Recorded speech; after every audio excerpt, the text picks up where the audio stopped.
Welcome to the Spoopy Show. Yes, mate. Welcome to Spoopy Show, where we're going to take power over We will do the ghosts. Spoopy Show. Lots of spoopiness. It's so spoopy, you'll be surprised. Show sheets and chains. Yes. So we're going to do Betty and Barney Hill. Photography. What did you know about Betty and Barney Hill before I mentioned him to you today? Flintstones. Meet the Flintstones. This couple has nothing to do with that show. Betty and Barney Hill. Well, that was the other bit. And I just thought to myself, hang on, that's Hank Hill. He's from King of the Hill. That's nothing to do with Flintstones either. Well, Barney and Betty Hill were the first interracial couple abducted by a spacecraft, I bet. You're telling me they're abducted by glow-in-the-darks? Yeah. The CIA. Barney Hill is a... we'll get into Barney Hill. Well, apparently they're the first widely publicised report of... I've heard this case for years, but no one... I only found out about 2 years ago that Barney Hill was black. Yeah, it's difficult. Suspicion increases. They've always made very sure to keep it quiet.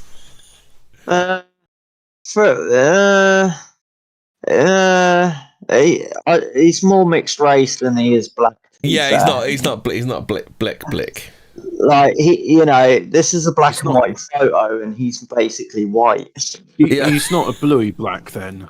No, he's an acceptable black. He's a high step in yellow, I think of it is what they call him in the trade. Is he one of those friendly jive talking blacks you'd see in an 80s film? Do you want me to put him up on screen? Is that what you need, Hobbit? There's a book. There's a book about them. It's written by T. Friedman. Stanton Friedman. Oy vey. What, by IP Freelyman? IP Freely. Yep. Right, where are we? Right, so if you want to see what Betty and Barney Hill, that is a picture of Betty and Barney Hill, Hobbit, with their dog. He reminds me a bit of Cleveland Brown for some reason. It's the Cleveland Show. We got abducted by aliens. Do. And bringing this back to King of the Hill, they cancelled that show to put on the Cleveland Show. Thanks a lot, Fox. Oh, do you remember the family? All I know is I want me some propane. Where's my propane?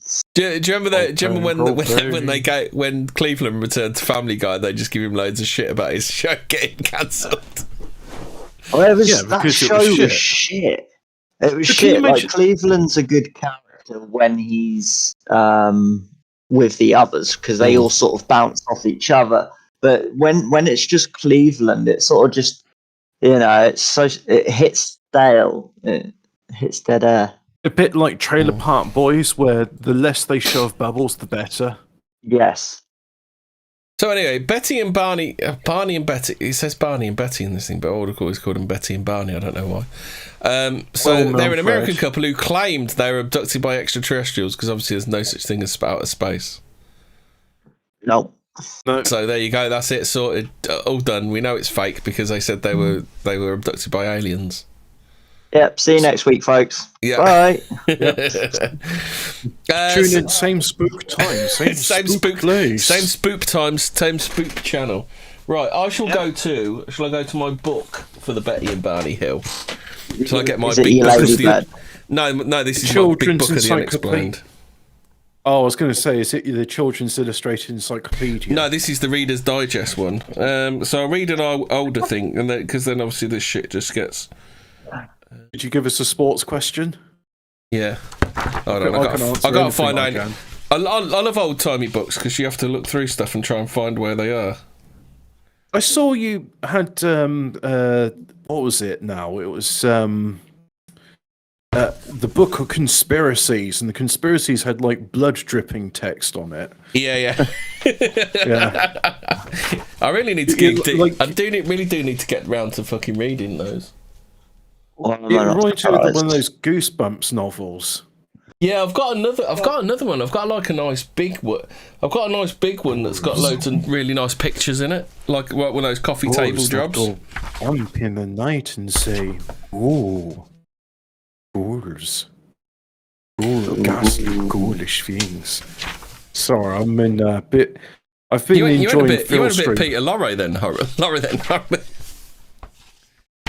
Peter Lorre. Peter Lorre, yeah, he's kind of a weird-looking guy.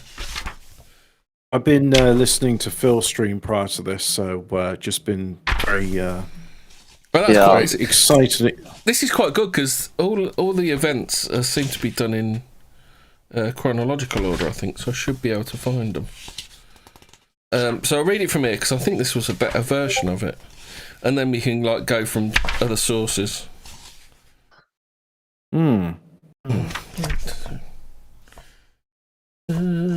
I thought Betty and Barney. I may as well mention this film now whilst you're looking for this thing about alien abduction. But have any of you seen a Mysterious Skin? I've heard a lot about it lately. A lot of people are mentioning it. Well, I watched it purely based on the fact that Robin Guthrie and Harold Budd did the soundtrack. And if you like Brian Eno, you'll like Harold Budd. And Robin Guthrie was in the Cocteau Twins. And so very nice music. And I just thought, I've got to watch the film. It's about teens and coming of age story. Oh, yeah, I bet that's really cozy. And it kind of is. But then you find out, like, all right, so to spoil it for people, sorry, you can just like... It. Yeah. Well, there's two. Actually, there's more than one. Okay. And multiple poofters. Yeah, and they do poofing stories. Oh, sorry, I've just popped my plosives there, and I just had a go at the guy on Ralph's stream for popping his plosives.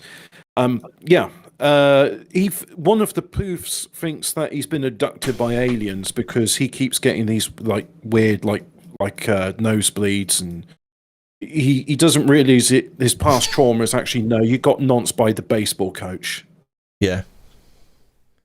You ever seen that? I can't remember what the film's called about where the kids got abducted by aliens and then they end up going to a shack and they trap one of the aliens.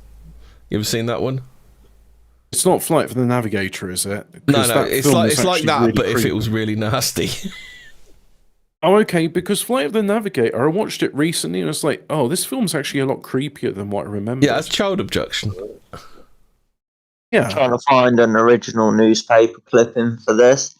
It just keeps taking me back to the fucking Wikipedia page. Look, if I wanted bullshit, I'd go over to Ralph's stream. Right, so according to the Reader's Digest Mysteries of the Unexplained book, which is one of my favourite that I've been reading this book for years. Betty and Barney, the Betty and Barney Hill encounter with a UFO in 1961 and their subsequent abduction revelations brought out under hypnosis by a Boston psychiatrist were sensational front page news.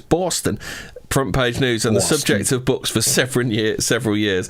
This is what happened around midnight, September 19th, 1961. So the reason I'm mentioning this, because one, I listened to a podcast about it today, and two, it's the 60th anniversary of it.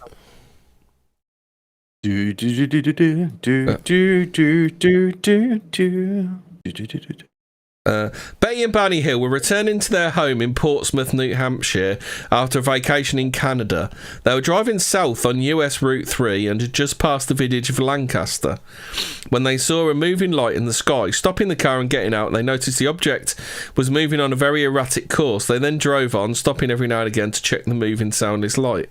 As they reached the White Mountains, the object, now appearing much larger, seems to be moving on a course parallel to their car. Near Indian Head, it's suddenly... Hey, mate, what are you trying to say? Indian Head, mate. It suddenly appeared directly in front of them. Leaving the engine running, Barney got out of the car to observe the object with a pair of binoculars. What's Barney doing going around with a pair of binoculars? Oh, what? Wait, so you're telling me a black is going out in the forest to explore something spoopy? Yeah. No, they're just driving home from being on holiday, and then this thing's following them. It's on a it's following them literally. So they're driving through the Canadian forest to go back home, and he gets out of his car. No, there's no forest. It's Hobbit. What are you going on about? So he's driving back from Canada. What's the route he's going back on? So he's on US Route 3, and he just passed the village of Lancaster when they saw a moving light in the sky. So they drove on, stopping every now and again to check the moving soundless light. As they reached the White Mountains, the object now appeared much larger, seemed to be moving in a course parallel to the car. So near Indian Head, if you can put it away, I think Indian Head's collapsed now or something. Indian Head, White Mountains. Try White Mountains as well, Hobbit. Oh, okay. There's Indian Head. They're both in Vermont, so both Lancaster and that. Oh no, that's New Hampshire. So there's Montreal, and okay. Okay, it's quite wooded. I'll give Hobbit that one. Yeah, but Hobbit was making it up when he said about being wooded. Yeah, that's the thing though. When I make things up, and then they just they tend to be like. It's weird how I make things up, but then it's like, hang on, that complete shot in the dark was true. It looks like US Route 3 goes through a forest by the looks of it. So they're near Indian Head. It suddenly appeared directly in front of them. Leaving the engine running, Barney got out of the car to observe the object with a pair of binoculars. He saw 5 to 11 figures moving behind a double row of windows. So... But double row. What is a double row of windows? Double row of windows. So what, like double glazed windows? What context is it in again? Right. So he says he saw 5 to 11 figures moving behind a double row of windows. That doesn't quite matter. So anyway, right. Betty, watching her husband from the side of the car, heard him repeating, "I don't believe it. I don't believe it." She was out. Was he bit of a Victor Meldrew? Was he? I don't believe it. Ooga booga, ooga. Adding, this is ridiculous. She herself did not see the descent of the UFO, nor the humanoid figures observed by Barney. They were dressed in shiny black uniforms that looked like weather and wore black caps with visors. They moved with odd military precision. They sound like space Nazis, don't they? Space Nazis. They're my favourite kind of Nazis. They're actually trannies in disguise. By now, the UFO was only about 70 feet overhead, some 100 feet distant.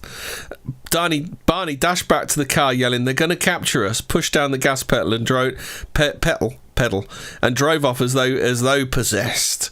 As they streaked away, Betty still could not see the object, but Barney thought it was directly above them.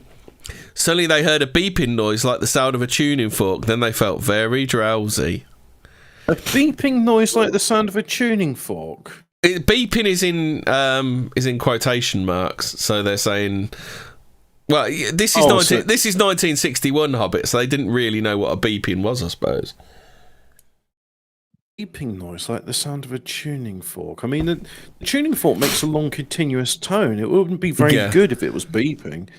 Okay, so there's a number of things which I'm sorry to be an Ian straight, not even 5 minutes into the show, but it just the idea that a black man's going through a spooky forest and he's like, "I'm going to investigate the spooky stuff." I'm like, sorry, I don't remember this episode of Scooby-Doo. I don't think the black man goes the spooky stuff was investigating them.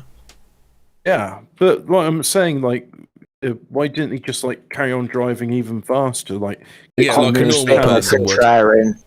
Hobbit's being a contrarian because black man's involved. Yeah, I'm sorry, I'm pressing X to doubt here. Okay, then. The objective Hobbit. They found themselves driving about 2 hours later in the vicinity of Ashland, 35 miles south of Indian Head. They drove home feeling puzzled and uneasy about the missing 2 hours. The next day, they reported their experience to Pease Air Force Base, and yes, that's a real Air Force base. And the incident was carefully recorded. I don't know how do you know if it was carefully recorded? They very carefully filed it into the bin. Yeah. A few days later, Betty got in touch with the National Investigations Committee on Aerial Phenomena. Yeah, they need to sort that name out, don't they? It's called, or NICAP, as it's called. In Washington, D.C., a special investigator was sent out to document both their stories. 10 days after the incident, Betty began to experience recurring nightmares. In them, a group of 8 to 11 men dressed in matching uniforms and military caps would stand in the middle of the road to stop the Hills car. The leader would assure the couple they would not be harmed. Then the Hills would be led aboard a disc-shaped craft and examined. Samples of hair, fingernails and scrapings of skin would be taken from Betty. Afterward, the couple would be returned to their car and allowed to drive home. The UFO experience resulted in unbearable feelings of persistent anxiety for both Hills. Eventually, they consulted Mr. Benjamin Simon, who can obviously be trusted, a prominent Boston psychiatrist who specialised in treating personality disorders and amnesia through hypnotherapy. Look into the eye, not around the eye. Look into the eye. You feel like ordering a salad. You don't want an expensive dessert. You already feel full. Dr. Simon, go on then, Nordic. You said about this double row of windows. Yeah. Now, I've seen a picture of what this spacecraft apparently looked like, and there's like a row of windows across the front. So maybe that's what they meant, a double row of windows. I'm thinking maybe like a double-decker row. One on top of the other. I think that's what I think. Yeah, I think that's what it means. I'll take a screenshot of what I'm looking at. Sorry for being imaginationally impaired. Dr. Simon treated the Hills for 6 months, starting in January 1964. During this period, under time regression hypnosis, some amazing details were revealed. The Hills' stories about their abductors' appearance and actions seemed to match closely. The gist of what they remembered under hypnosis was very much like the content of Betty's nightmares. Their abduction so that they might be physically examined. One of the most fascinating aspects of the case concerns the star map the leader showed Betty when she asked where he was from. This map was drawn by Betty under post-hypnotic suggestion. Several years later, an astronomical investigation based on newly published data that was not known in 1961, revealed a cluster of stars near 2 stars called Zeta Reticuli. Is it Zeta or Zeta? Zeta Reticuli, yeah, that's right. Yeah, and that it is amazingly close in configuration to the map drawn by Betty. This map has become a very controversial subject among UFO investigators and several members of the scientific community. Dr. Simon has expressed the professional opinion that the Hills' account of their abduction by UFO nauts was a fantasy. The reason Barney's account matched Betty's so closely was that he absorbed and believed all the details Betty had experienced in her dreams and then recounted to him. People do not necessarily tell the factual truth while they're under hypnosis. All they tell us is what they believe to be the truth. So that's the basic. We can start unpacking it now.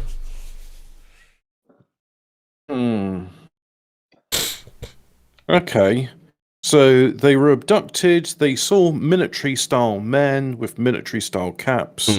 They gave them a star map, including Zeta Reticuli, and under hypnosis, they both recounted the same story. Yes.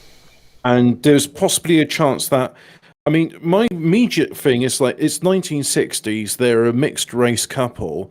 Maybe the military were like curious, like, okay, we're going to take some genetic samples from you, just in case you have kids. Well, I almost think it's a case of like they're taking the samples because, hey, be interesting to see what kids you end up having if you do have kids. So. But apparently, so it says here, Simon hypnotised Barney first. His record of witnessing non-human figures was quite emotional, punctuated with expressions of fear, emotional outbursts and incredulity. Barney said that due to his fear, he kept his eyes closed for much of the abduction and physical examination. Based on these early responses, Simon told Barney that he would not remember the hypnosis sessions until he was certain he could remember them without being further traumatised. So he had some real problems with this, Barney did. Yeah.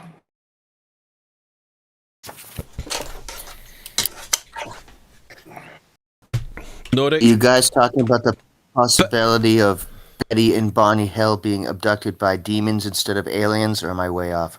You can. Oh, okay. We've done just the facts. We're going into full on speculation now, so you can go wild. You can go wild, Clown X. excellent. Have you read the more modern books on the occult that explain people's take on it, that you can make different agreements with demons and sometimes angels aren't always that nice? And there's a number of films that, even beyond Constantine, that give this idea that the angels can be mean and the demons are mean too, or whatever. Yeah, and actually what you said, I want to go further in that, Clown, because I heard that the Temple of Solomon was built, they say being built by angels, but yeah, that could also include fallen angels. And considering all the sort of like weird sorcery Solomon, and I can't remember the name of his father, and especially that weird stuff with the tabernacle as well. Yeah, I'm sort of like convinced it's all very what's the word I'm looking for? It's all a bit strange. So yeah, well that's the thing as well. I mean, I've said in previous shows when we talked about aliens, I don't think they're extraterrestrials. I think they are other dimensional creatures which our ancestors would have called demons. Well, you've heard of the grand unified theory of the paranormal, haven't you, Stash? That everything is all the same thing. You know, everything right from cryptids to fairies to aliens, it's all the same thing manifesting in different ways. Is there a unifying name of that, or I think it's just called the grand unified theory of the paranormal, I think is what it's called. Oh yeah, I mean, definitely people have their. I mean, there's some people that think that everything Lovecraft is talking about is aliens, and then other people think it's demonic, or maybe names for the same thing. I mean, definitely cross-culturally, I mean, whether people believe it or not, a lot of cultures talk about like fairies or something and fairy power. And I think it changes with the moral climate, because I'm seeing more, there's a lot more people who think they do or actually do dabble in the occult, and they're sort of changing it. People used to be very strong, like, I will call for the help from the Archangel Michael, and I won't fool around with anything else, and it will protect me. And now people are like, well, I need to I need a better job, so I'm going to make different pacts with these demons and angels as well, have angels protect me. But what they're talking about is angels don't always have the best interest for the person dealing with this type of thing. Well, they even now, because the 411 stuff sounds to me like fairies. Because have you ever heard that 411, the missing 411 story about the kid that was missing and he was calling out but no one could hear him, but he was still he could see people but they couldn't hear him? That sounds just like a fairy abduction. I'm not sure what to make of the missing 411, to be honest. It's yeah, because it's not just children, it's all sorts of people going missing, and not all of them go missing and then stay missing. Some of them come back again, and some of them are found in some really, really peculiar places. You know. Referring back to the episode we did on Hollow Earth, I was disgusted and horrified to find out that in the US alone, 800,000, so nearly 1 million children every year in the US go missing. And I was staggered. I was just like, that's so many, especially when you got a population of 330 million. It's like 800,000 a year go missing. It doesn't seem right. I mean, where are they all going missing to? And all I can think is that it's child trafficking. They're doing horrible experiments to the children besides the usual perversions. Not just children that go missing, Hobbit. Lots of people go missing in America every year. I cared about that particular part because I mean that's the horror stories I was reading about Hollow Earth.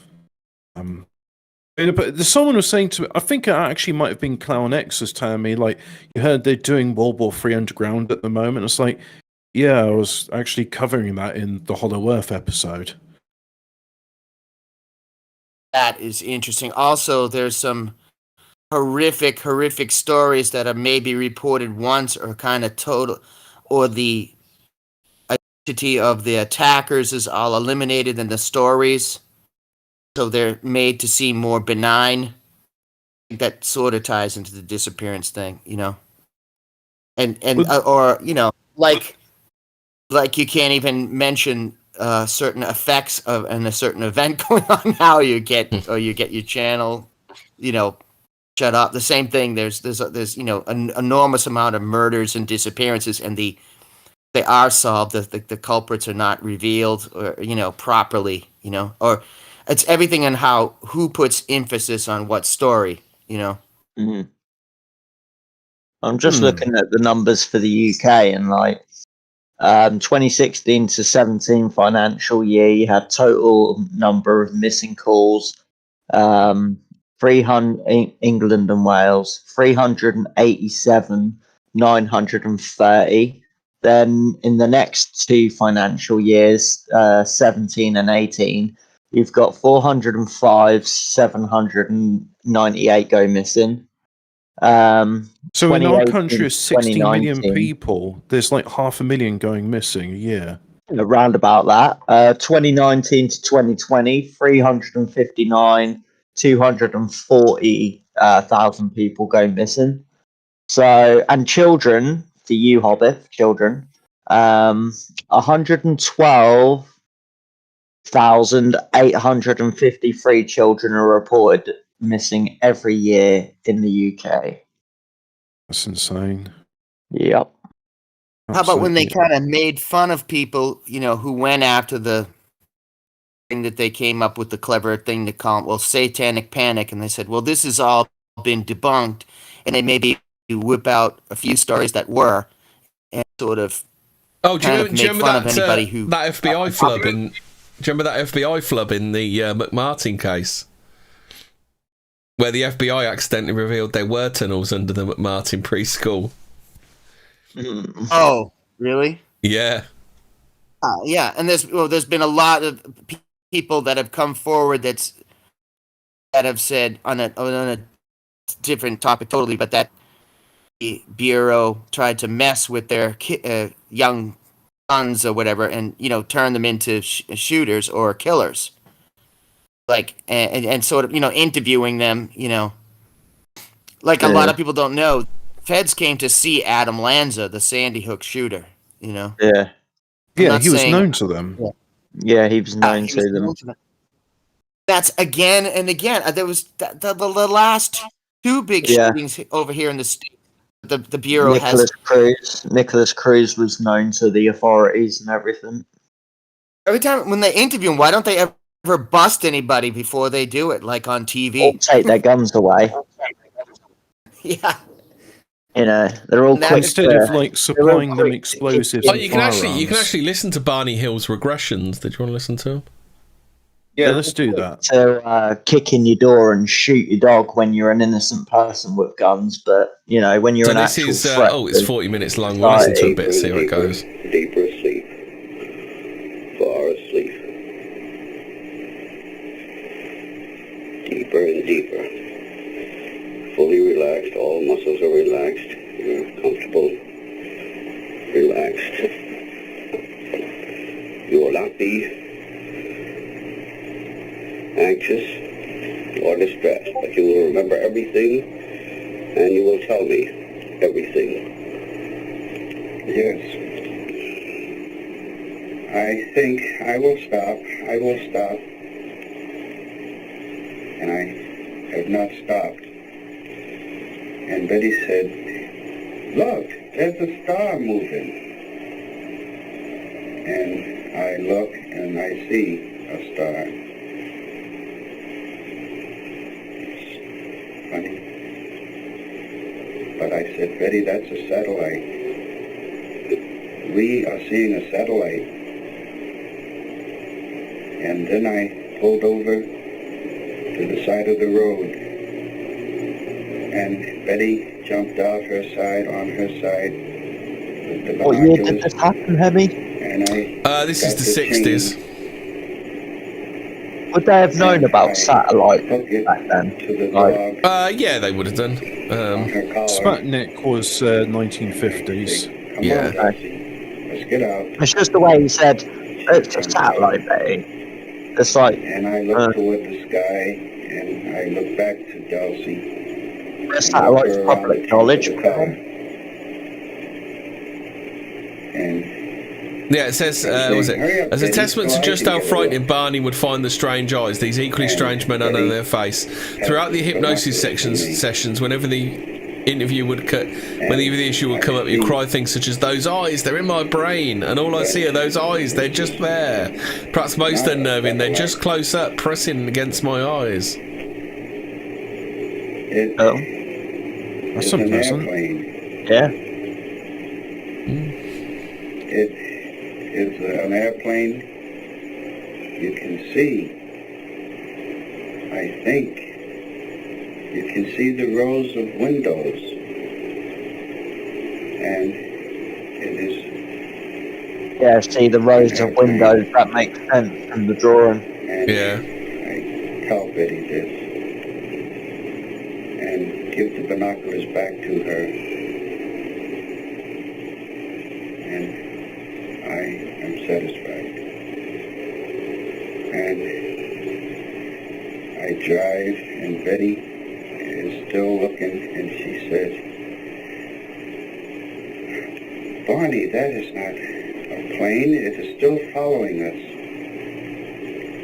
And I stop, and I look, and I see it is still out there, off in the distance. So I search for a place to pull off the road. And I see a dirt road to the right. I don't know about you lads, but I think my my first instinct would be put the foot down. It's a good place I can pull off. I won't be finding somewhere dark, mate. I'll be honest. Yeah. It won't strike me. And I am thinking, this is strange, because it is still there. And Betty said, I think she said, I am mad with her. I said, I believe Betty is trying to make me think this is a flying saucer. Was it light enough to see? It was just a light moving through the sky, and I heard no noise. So then I just started blasting. I think about to gap in his ass. and Yo, I took up my gap. Betty, it is not a flying saucer. What are you doing that for? You want to believe in this thing, and I don't. And Okay, I think Betty's the curious one here. No sound, whatever. What do you mean by that then, Hobbit? Can't. So, like, Betty was just like, "Oh, come on, honey, let's go pull over and fight. They might be alien visitors. After all, I married you and you didn't kill me. I'm sure these people will be they're just friends we haven't met yet." Well, I think she was I think Betty was a social worker. Oh, I want to hear a jet. So She wanted to social work for the aliens as well. Yeah, you want to take the kids off them. Why do you want to hear a jet? So apparently their experience would kick off an Air Force inquiry, part of the secret initiative Project Blue Book, apparently. Oh, yeah. Freeman's dad, of freemantv.com, he was working on Project Blue Book. Yeah. I think he was the chief, apparently he was the chief guy on it. And he was a nuclear submarine commander as well. Oh, so nice. I was just finding, like, Freeman, he was always like, "Hey, the friendship agenda, man." And it's like, you know, I just toured America just on love and freedom, and, you know, because there's an abundance. And it's like, yeah, the abundance is because your mum and dad were very rich. And whilst you're touring America on a bus that use, I mean, how many gallons of diesel does it take to do a mile on that? They were funding it, mate. So he is a trustafarian, but at the same time, like, he's pleasant. But yeah, it's like, oh, my daddy said to me on my deathbed, "Yeah, I was the commander of Project Blue Book." Because he wanted to interview him, but he died shortly afterwards. They're a bit strange, these aliens, because they always want to talk to the women more than the men. Poor old Barney got a really rough ride, didn't he? And old Betty is like, here you go, do you want to have a look at our star map? Oh, look, I'm just giving you a pregnancy test. Yeah. Just normal things. Yeah. Maybe it was because they saw Barney as a threat because Barney was a man. Yeah, I just wonder whether, like, this is my crackpot idea, is that, with MK Ultra going on, was MK Ultra on at this time? Yeah, that was it. So you got MK Ultra on. These are both civil rights activists. Maybe they were caught and fucked up by the CIA. How much LSD do you think they were given? Yeah, exactly.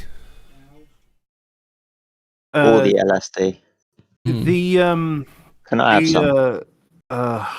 Mind Control Ultra. They called it MK because they're using the German control. And I just thought, oh, well, that's a bit obvious. And it's like, oh, wow, they're really not trying to hide it. It's like, yeah, we took over these Nazi scientists. And it's like, if you want to carry on experiments with mind control, yeah, sure. Here's loads of US taxpayers' money for it. Have fun. 1953 to 1973. Yeah, I'm sure that in 1973 it's just like, well, yeah, we've concluded this. There's no such thing, yeah. So we're just gonna yeah. The thing about MK Ultra is they almost got away with it too. If it hadn't been for those damn kids and their smelly dog. No, it was all of the files, bar a few, had been shredded, and the files that were left were accidentally filed under something else, and they were found during an audit, I believe, and it exposed the whole thing. Oops.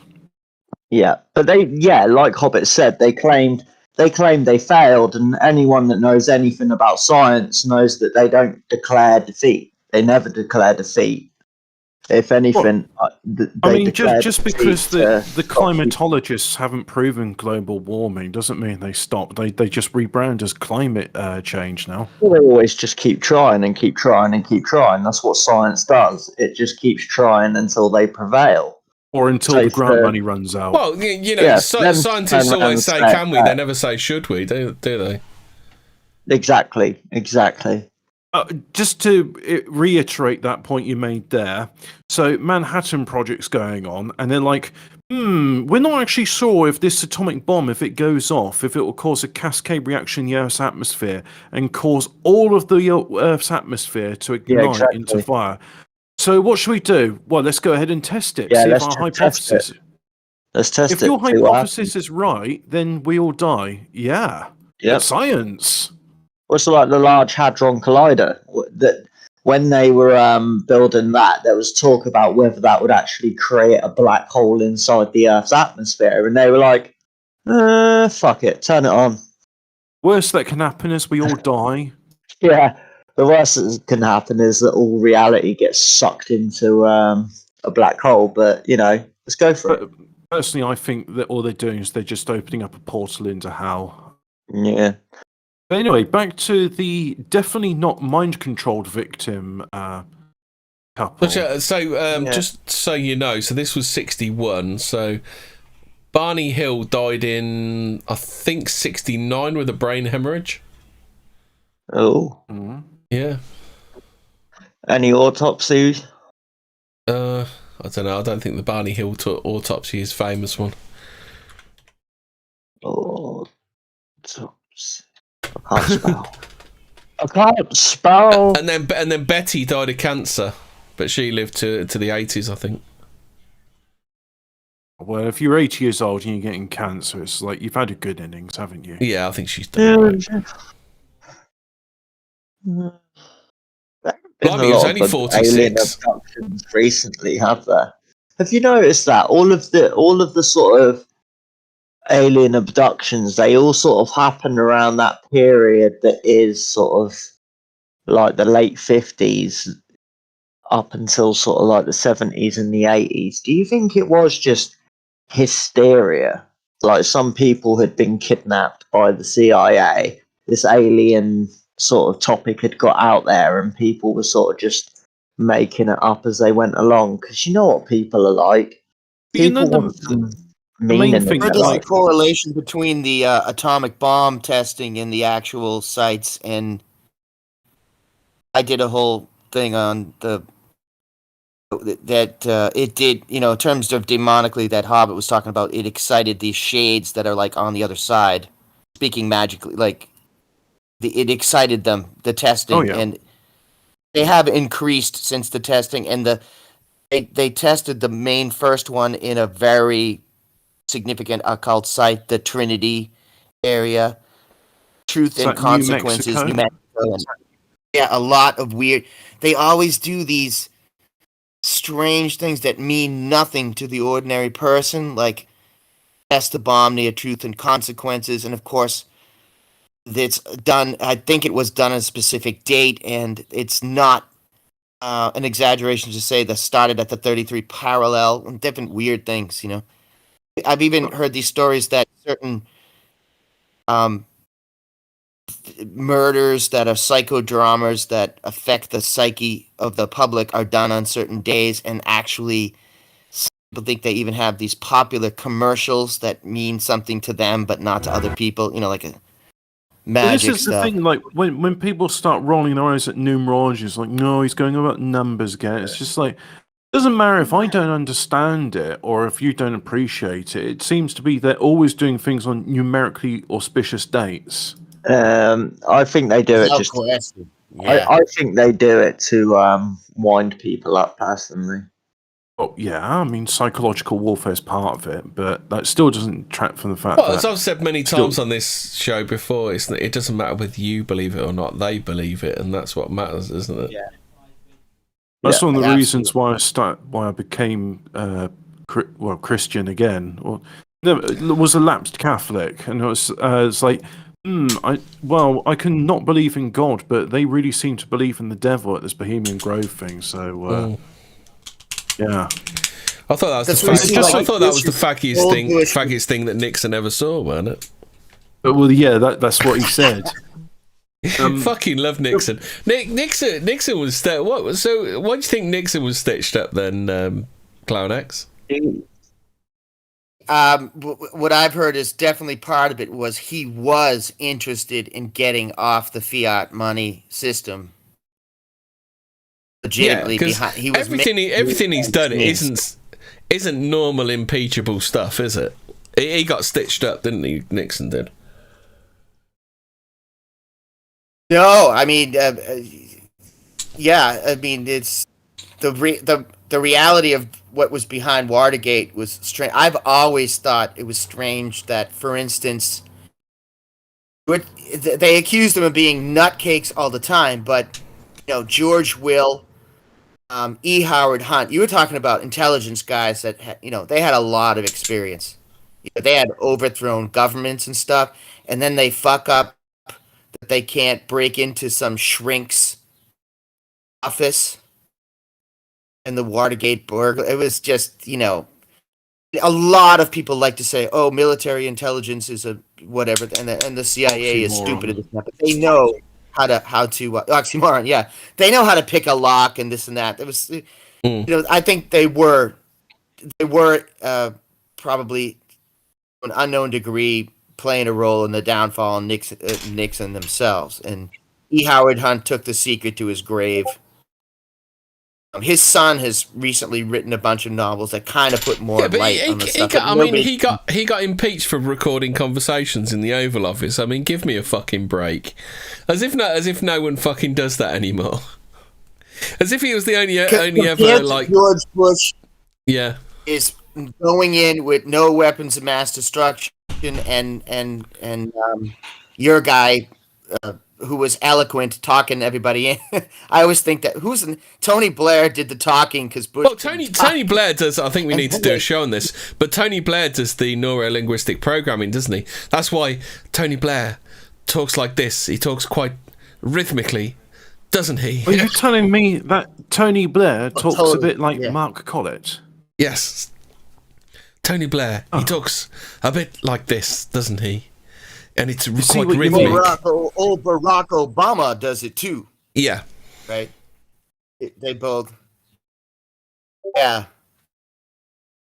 I admit I'm a fan of Trump, and he does it too in a different way. But they're all trained.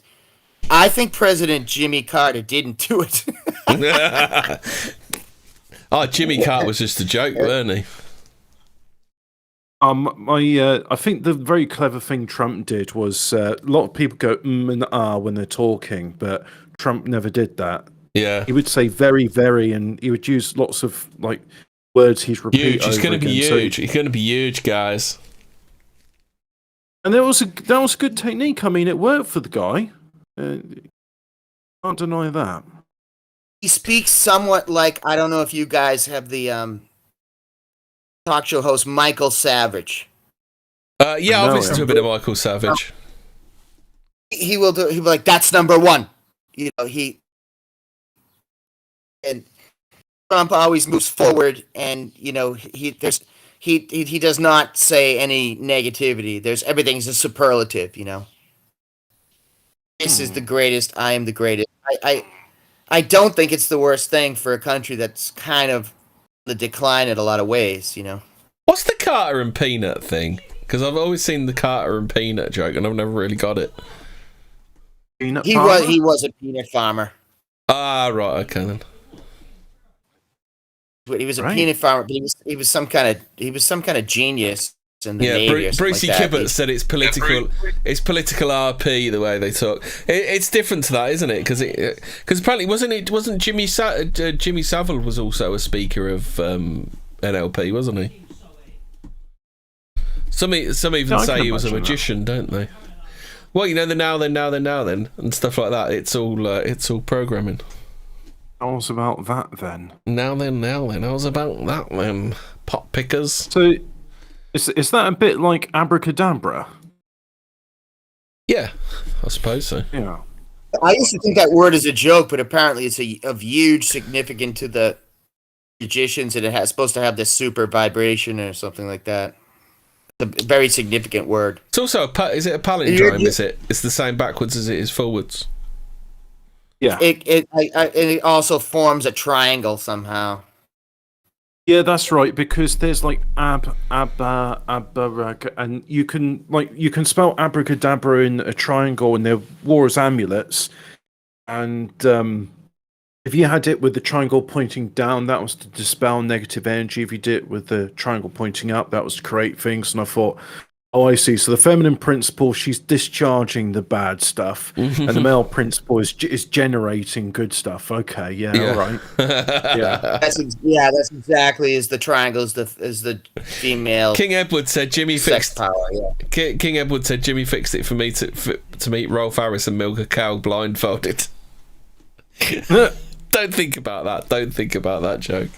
I didn't need to think about it. Yep. So, do you know much about the Betty and Barney Hill case, Clown X? I mean, what I know of it is a lot they put on that they were in a very early interracial relationship, and it was up in New Hampshire. That's a pretty well documented case. I do have to say, there are those tremendously popular cases like Travis in the woods and Betty and Barney, and I really do think there's a lot. Travis, I forget his name. Yeah, I forgot it as well. I was going to say Travis Bickle, but that's the guy from Bad Taxi Driver. Travis Walton. Yeah, I thought that. Travis Walton, that's the one. Travis Walton. Yeah, they are huge stories, and they've done stuff on them. But Whitley Strieber was the other one, wasn't he? What's his name? Christopher Walken played him in the film, didn't he? Yeah. Read a lot of his stuff. He just seems like a weird dude. I don't know. It's just some of his more recent stuff. Christopher Walken played him in that movie. Yeah, I just think there's a lot of cases that are covered that they kind of don't do. You know about Natalie Wood, don't you, Clown X? They reckon it was Natalie Wood was drowned because she caught Robert Wagner and Christopher Walken in a clinch. A lot of people think Robert Wagner did it. Yeah. Yeah. he totally got out of it. There's a lot of people like, no, he would never do that to her, but it was weird. Yeah.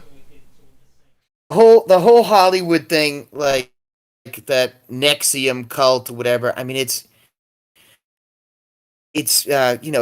such a huge industry, and it's like, just like you guys have Jimmy Savile, they can't quite hide the horrible stuff they're pulling.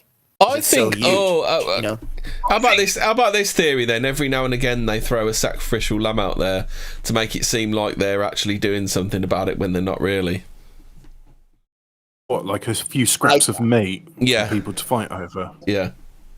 I think the PR people and the intelligent people, they make a decision that they can't cover up completely, and I think that's probably something's going on with Bill Gates now. Well, it's like Harvey Weinstein. You know, the casting couch is nothing new in the Hollywood, is it? So why was what he did so severe when there's 90% of them had it, and also they hid all of the homosexual guys that were doing that kind of thing, like what's his name, the X-Men director. Well, they're coming after.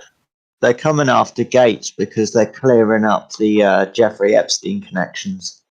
Like the more that everything cut. Like if what I'm seeing is Melinda Gates's divorce attorneys and their assistants. They're the ones that are leaking all of this Epstein Gates connection. Bryan Singer. Singer. That's the one I was talking about. Has anyone seen the documentary on Bryan Singer? Emmy. Whilst I agree with you, just briefly, what you said about like throwing scraps to the wolves. Yeah. Jimmy Savile's not a good example of that because he died, and then that's when all the information. Well, that's even better. That's even better, then, isn't it, Hobbit? Because no harm, no foul, is there? One of their guys didn't really cop it. Because literally what they did, they go, it was all Jimmy Savile. He was working on his own. That's it. Fuck off, Goyam.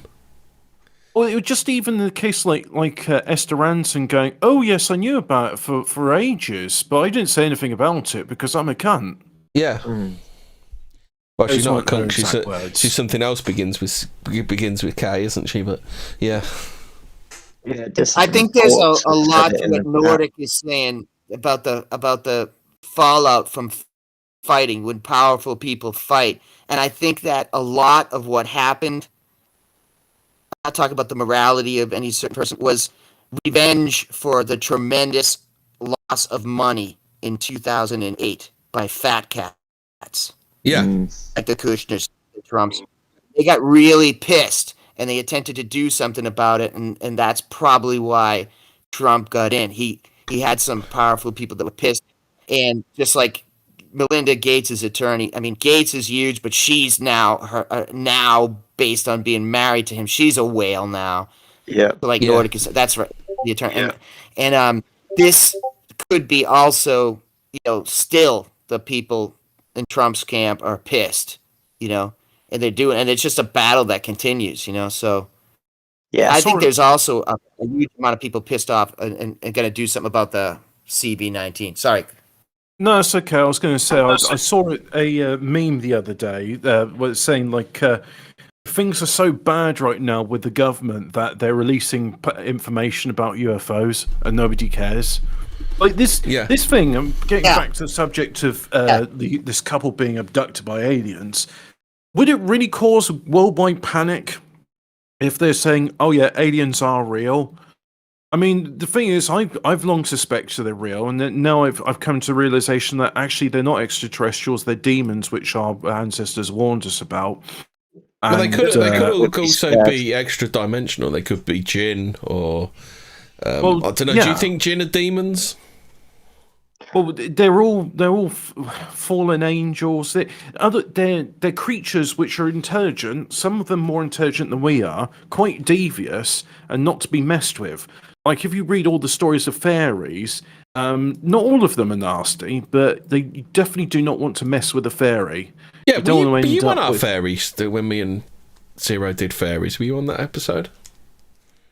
We need to do fairies again, because fairies are immensely interesting. Yeah, they are, and they're pre-Christian, like, understanding of fallen angels and such is. Have you read any of those accounts of like people who've died on fairy mounds? No, I haven't actually. Yeah, this is what I'm thinking. Like a couple of cases where people have actually died on fairy mounds. You should go and listen to that episode we did on fairies. Really, really good episode. Yeah, I think I will. The thing about that is these alien abductions. Is this just modern? I'm going to use one of those fart sniffing words. Is it modern parlance for a fairy abduction? Yeah, this is what the unified theory of the paranormal is. The paranormal is always the same thing, but just how we viewed it has changed. So, like, fairies became greys, became, whatever the next stage after greys is. But you could be looking at words that we humans need to use to describe very powerful, advanced, unseen entities. Yeah, back in time, they used to be demons became demons became fairies, which became aliens over time. That's what the unified theory of the paranormal is, and the fact that it's all the same. Whatever it is, it's all the same thing. So that goes right the way from Bigfoot to aliens, and they're all the same thing. All right, let's go for it then. Bigfoot is that like a Nephilim human hybrid? I don't know. I mean, the first thing we've got to agree on is Bigfoot a corporeal entity? Is it an actual physical blood and guts biological entity, or is it something that can disappear at will? Well, I've watched Harry and the Hendersons, and I can tell you that Harry, the Bigfoot, is very real. And he's vegetarian. Yeah. He doesn't like the Hendersons' trophies. That was a shit film, by the way. I don't recommend One of the early Bigfoot things was he was holding like this glowing orb, and it was like a combination UFO story. When I read an old book on John Keel, the same guy that did The Mothman, he did another one, and Grimstead reported on it this way too, that people are somehow struck with some type of energy, radiation or whatnot. They can see these things that they don't normally see. And it's a little bit of a stretch in some points, but they say that the people don't turn out well. Like they get cancer or there's something bad happens to. I've never heard this thing of Bigfoot having an orb. That's interesting. It's one of the early sightings. So, I mean, the picture that they have, that very famous footage, that looks kind of Hollywoody to me. Brucey asked an interesting question. Fairies are older than demons. Well, no. Demons are right back to the Bible, though, aren't they? So, well, that's what I'm saying. The pre-Christian term for a demon would be a fairy. Yeah. And I think even up until that time, because there's always like the Cornish would call about piskies, which sound like pixie, which is a fairy. I mean, a pixie's a fairy. Tommyknockers are fairies as well, aren't they? Fairies are specifically European folklore, so be careful how many different cultures you're trying to insert that into there. Oh, I see. So, like a jinn is. I mean, it's still a magical creature, but it's like the Arabic magical creature. Exactly. That's how I see it. That's the one where we did. But shit, the Stonehenge is even older than the pyramids, which freaks me out. So the fairy things could be old. That might be pre-biblical, no?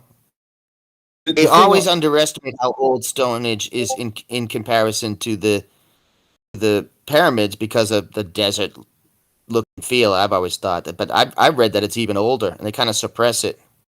Fact. So it says early modern fairies does not derive from a single origin. The term is a conflation of disparate elements from disparate elephants from folk belief sources, influenced by literature and speculation. In the folklore of Ireland, the mythic Aescid, I don't know how to speak in fucking Irish. The people of the fairy hills have come to a modern meaning of somewhat inclusive of fairies. Scandinavian elves were also served as an influence. Folklorists and mythologists have variously depicted fairies as the unworthy dead, the children of Eve, a kind of demon, a species independent of humans, an older race of humans, and fallen angels. So they could be any or all of those. But basically, no one has a clue. Yeah, they're a very old thing. Yeah. Basically, your guess is as good as mine. Pretty much. Cool. Very cool. Someone did show me a film that they took on a couple, whatever those book things, that you can film with them, and they were like lights dancing. And this guy told me that he thought they were fair. That was his take, and he works at an old age home. And he went in there. That next day, these 4 old ladies went to heaven. So I don't know. Might be baloney, but that's what he said. Oh, interesting. Dr. D, right? Dr. D convinced Queen Elizabeth that she was the fairy queen. Yes. That he must have motivated her because she freaking took over the world. And before the advent of modern medicine, fairies were often blamed for sickness, particularly tuberculosis and birth deformities. I would like to say that we covered this before the Paranormies did. They did a recent episode, and they were talking about how the devil is an electrical engineer, and they were talking about how these entities can be given corporeal forms through electronics. So remember that's an episode we did. Was it last month? The electronics of the devil's playthings. Yeah, I think Johnny's a big fan. Brucey Kibbets has said you can't call them fairies anymore. That's homophobic. I've got to say, there's an episode of Lex where the crew go down to Earth, and they're going to go to Glastonbury Forest, but due to foot and mouth, they have to go to Battersea Power Station instead. And they meet King Oberon, King of the Fairies, and one of his chief ministers says, because they're saying, what, they're going to marry the woman. It's like, well, let's just say he's the king of the fairies and leave it at that. Oberon, ruler of us all. Merrily, merrily, merrily, merrily, we will. How about this one then? At one time, it was thought that fairies were originally worshipped as deities, such as nymphs and tree spirits. And with the burgeoning predominance of the Christian Church, reverence for these deities carried on, being a dwindling state of perceived power. Many depreciated deities of older folklore and myth were repurposed as fairies in Victorian fiction. Well, do you think, for example, the Green Man depiction in churches, that's unique to Anglo-Saxon churches? You don't see it don't think you see it in Norman churches. And you don't see it in French or German church. So the churches I've seen there, they don't have a Green Man. Oh, there's a Saxon church near me, Hobbit. Maybe next time you come up, we'll have to pop down there. Oh yeah, I'll be up for that. Yeah. There was a Norman church where I grew up in England. Believe it or not, I grew up in England, despite the Gallic fires. I could also take you to the church where my nan swears blind that used to swear blind. She's dead now, but she used to swear blind that Diana was buried. Diana thought she was in the church at Brington. I shouldn't laugh. That was funny the way you said that. What's that? I said, well, she don't swear blind anymore. She's dead. Yeah. She's fucking dead. You cunt. She's dead and you're laughing, and she's dead. She's dead and you're laughing. Yeah.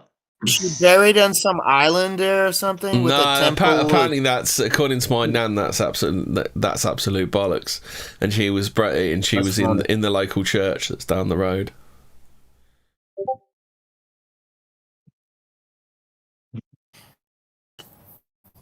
Yeah, my nan was great. My nan was great. She used to go down the spiritualist church and all sorts. My nan did. Oh. Not sure my what mum does that. not sure what I think of the spiritualists. Mainly because fucking Harry Houdini and his wife pretty much set out to debunk them, didn't they? You know, there's a whole thing around that. Maybe it's worth an episode sometime. Harry Houdini and yeah, he was kind of weird. Yeah, because he was. This is why I'm tempted to believe that Harry Houdini was telling the truth about the spiritualists. Is it's a form of magic, and because as escapologists basically use what people consider to be magic. King Edward thinks she was cremated. The locals saw the lights on late in the creme. Oh. Could be. Harry Houdini basically. She's not on that island though, is she? Well, it is a thing to consider, Nordic. So, like, these Houdini is of a tribe which always practices magic with Kabbalah and things like that. Do you think it's a case of they don't want people not of their tribe practicing magic because that will diminish their power? So they want a monopoly on the magic, and therefore they go to great lengths, like James Randi, to say, "Oh, it's all make believe, and God's not real, and magic's not real, and it's all just sleight of hand." And definitely don't dabble in it, Goyim. Possibly. Let's have a look at. What does Snopes say? Well, they do enjoy destroying belief structures, don't they? Yeah, they're quite keen on that. Early life check on Harry Houdini. Yeah. Eric Weiss was born in Budapest to a Jewish family.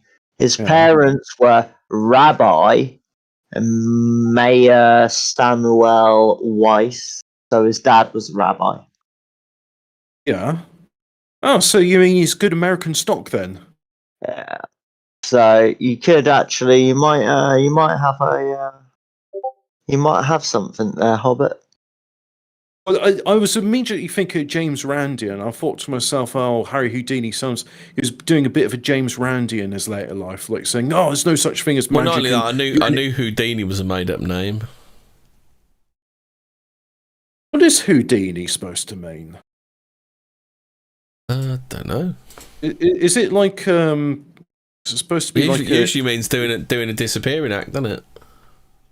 Yeah, I know. I'm just thinking, what is it supposed to be, like an Indian name? Like Indian curry, not Indian dot. Sorry, Indian feather. Oh, maybe he began calling himself Harry Houdini after the French magician Jean-Eugène Robert Houdin. After reading Robert Houdin's biography in 1890, Weiss incorrectly believed that an I at the end of the name meant like in French. Okay, yeah, all right. That's a innocent enough mistake. Just for some reason, I was convinced he was like, oh yeah, well, the Orientals are full of wisdom, so if I give my name Houdini, they'll think. I think what, Hobbit? Hobbit, you disappeared, mate. Oh, that's me. Hold on a sec.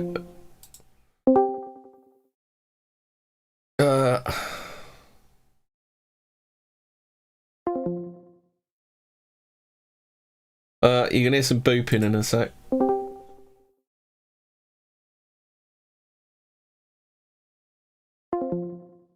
Discord playing up. Hold on, guys.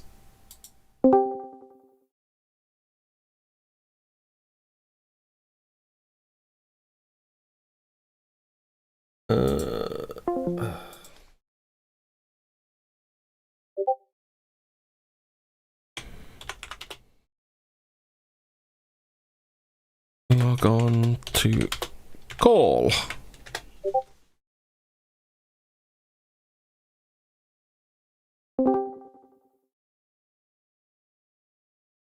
Don't know what the heck's going on here. Might have to finish off in the other place.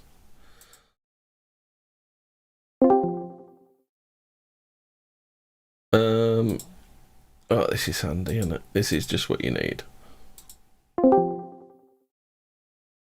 Not letting me connect. Fucking thing.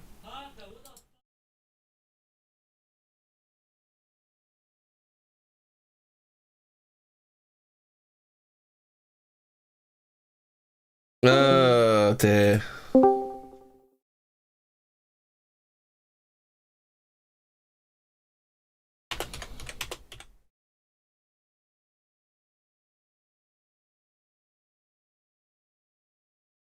Right, so silence. My Discord has shit the bed, lads. Yeah, can't talk about Houdini. Right, let's log on to the other place. Yeah, I'm having some connection issues. Can't connect to Discord.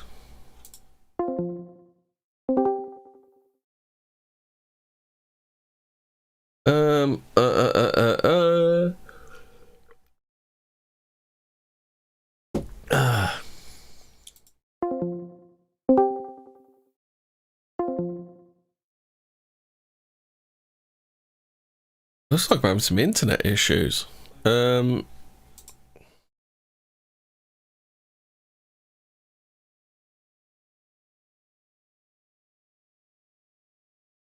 No drop frames. I'm getting plenty there.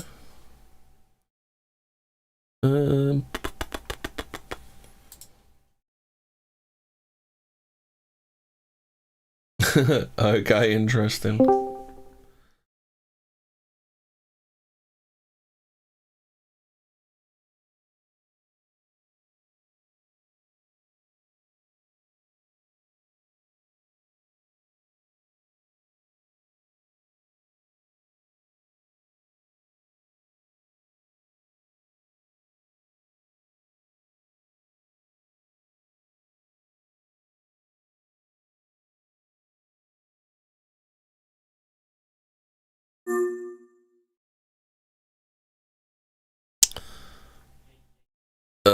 Hello. Come on then, Hobbit. Hopefully you can see me.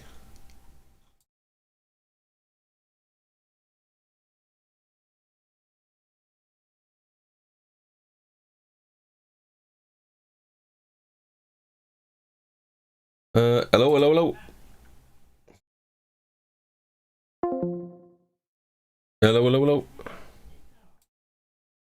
I'll put the theme tune on for a sec. Hold on, I'll be back in a minute.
Come on, why won't it connect?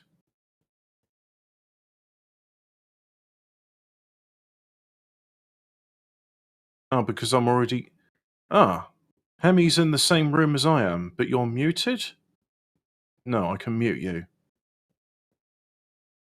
Right, I'm going to disconnect from the Discord. Right, so now I'm just in Gilded. Hello, Hemmy, can you hear me?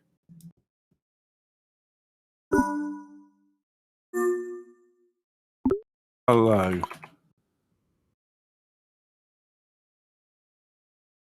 Why is that popped up in the thing?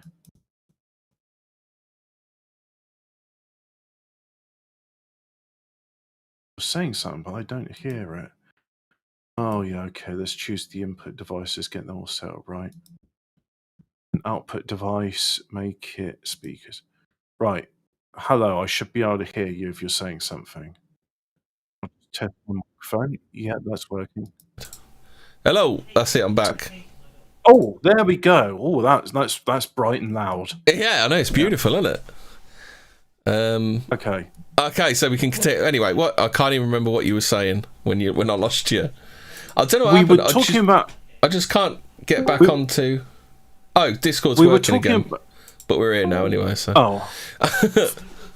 We were talking about a certain prominent magician escapologist, and I postulate the theory that, like James Randi, he likes to rubbish magic and say, oh, there's no such thing, because he doesn't want people that aren't part of his organization using it and diluting the power.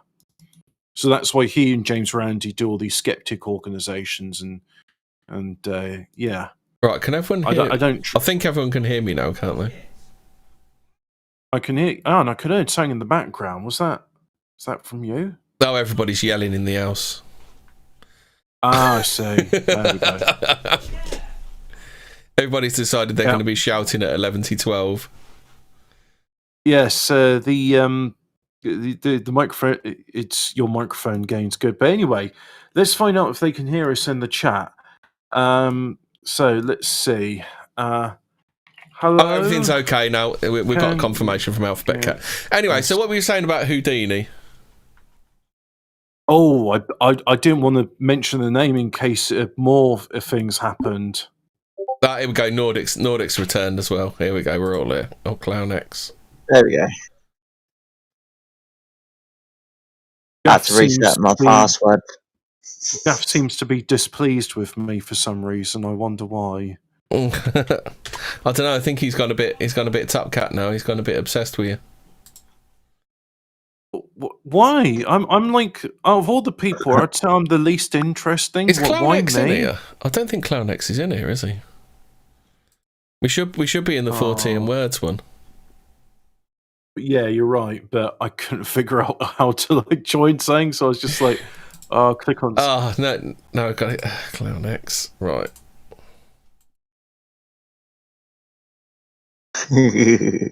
Yeah, that's it. Right, I've sent him an invite. Hopefully, he can talk. He can get on here. Blimey, you can't beat a bit of technical issues, can you? Technological issues, please stand by. I didn't know Houdini was a verboten word on Discord. No, you cannot mention that name. Yeah. Is he like Voldemort? He who should not be named. Yeah, he who shall not be named. Don't name him. Don't go naming him, Hobbit. What's wrong with you? Yeah. You try as you might, you can't escape the power of the Janny. Yeah. Right. Anyway, so as we were saying about Houdini, what was I? So what are you saying about Houdini? Like so you're talking about his later years. I found out that his family changed their name from the Jewish spelling of Weiss to the German spelling of Weiss. And his father was the rabbi of the Zion... Hold on, I copied it into my thing. The Zion Reformed Jewish Congregation. Yeah. Which is... Did you know in 1926 Harry Houdini hired H.P. Lovecraft and his friend C.M. Eddy Jr. just an American author. He's just an American Weird Tales type author, to write an entire book about debunking religious miracles, which was to be called The Cancer of Superstition. Houdini had earlier asked Lovecraft to write an article about astrology, for which he paid $75, which is equivalent to over $1,000 in 2020. The article does not survive. Lovecraft's detailed synopsis for Cancer does survive, as do 3 chapters of the treatise written by Eddie. Houdini's death derailed the plans, as his widow did not wish to pursue the project. Oh. Oh yeah. Hey, Clown X is at least in the general, so we're gonna get him in here. Yeah. Somehow. We're gonna talk him through it. Yeah, we're gonna. I don't know. Click on. I don't even know what I clicked Team on. Chat, Clown X. Click on the Team Chat, Clown. We are in that. Oh, he's nearly there. He's in the voice lobby. Yeah. And yeah, because I was interested to hear what he had to say. I was like, this is good stuff.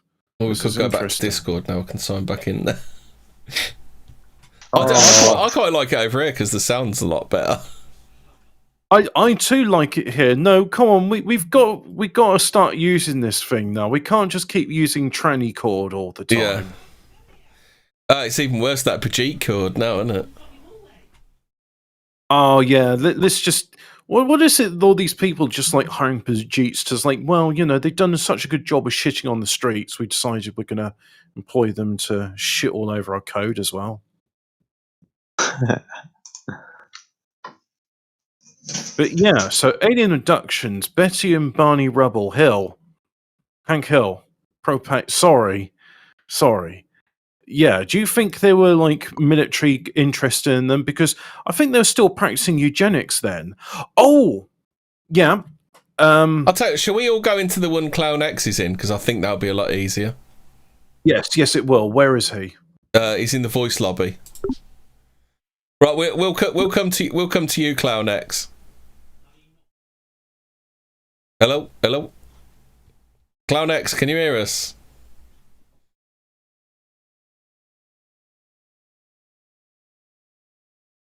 Oh my god, this is going great tonight, isn't it? Just click on voice lobby, Hobbit. Where's Hobbit gone? They've all gone.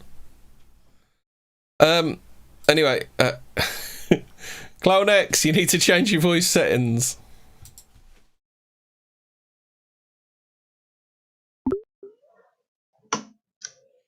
Where's Hobbit? I don't know. Oh, for fuck's sake! I'll kill myself. This is smooth. Well, at least there he is. What happened to you? You only had to click the one above. By the way, Clown X hasn't looked at his chest settings, so I think we've lost Clown X now. No! I was a bit confused with the user interface. It's not 100% familiar, so yeah, we'll get there. We'll get there. This is a shit show. Yeah, this is going great. Anyway, so Betty and Barney. I mean, it's quite possible that the CIA were fucking with them. I think. Because they were civil rights. They were both working in civil rights. That was it. I wanted to talk about eugenics because I think like when they're taking the genetic samples from them, the scrapings and all that, what it sounds like to me is that they're like, well, you're mixed race and that's of interest to us academically. Fortean Travel says a Houdini is when your wife thinks you've shot your load, but then you spunk in her face. I don't get that. You've managed to escape from her inner clutches to spunk on a tits or face, yeah. Unfortunately, I understand that brand of logistics. But yeah, so now eugenics and taking skin samples. Then is that what you're saying? Yeah. Yeah, that's it. It's the old switcheroo. Now, inventor of the transistors, and I just happened to watch today The Secret Life of Machines, and they're talking about telephones, and now transistors made so much more of it possible. And they were talking about the inventors of the transistor, and one of them, very famous, William Schottky, who was who theorized and was the visionary that theorized about how transistors will work. He later on was disgraced because he was paying stupid people money to get themselves sterilized. And I'm thinking, what? He's just a private citizen engaging in private contracts. Like, I think it'd be for the best of everyone if you had your bollocks snipped. No, the tube snipped. Not. You can still have your bollocks, but just like, here's some money. Don't have kids. Yeah. Yeah. So. Barney was involved in the civil rights movement at a time when it was very dangerous work. The United States was moving away from segregation towards equality for all its citizens, but it was not an easy transition. People like Barney and Betty Hill played an important role in this pivotal point in American history. Barney was given several awards for his civil rights work, including an award from the governor of the state of New Hampshire.